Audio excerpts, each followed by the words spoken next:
এখানে আপনাকে অবশ্যই ব্যক্তি দল উভয়টাকেই এই টুলসে বাছাই করতে হবে।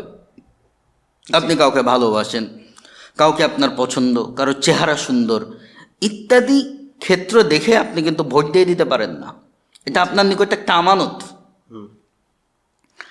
3 নাম্বার টুলস হচ্ছে, আপনি যাকে ভোট দিচ্ছেন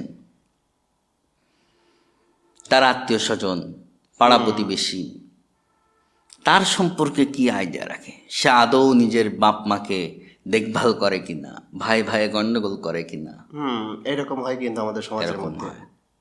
তো যে ব্যক্তি নিজের পরিবারে খেয়াল রাখতে পারে নাই, আপনি চিন্তা করেন এক আসনে অন্তত 40 লাখ লোক আছে। বাংলাদেশের সবচেয়ে যদি ছোট আসনের কথা বলি, 22-23 লাখ লোক আছে। জি। এই লোকের খেয়াল রাখবে কি করে?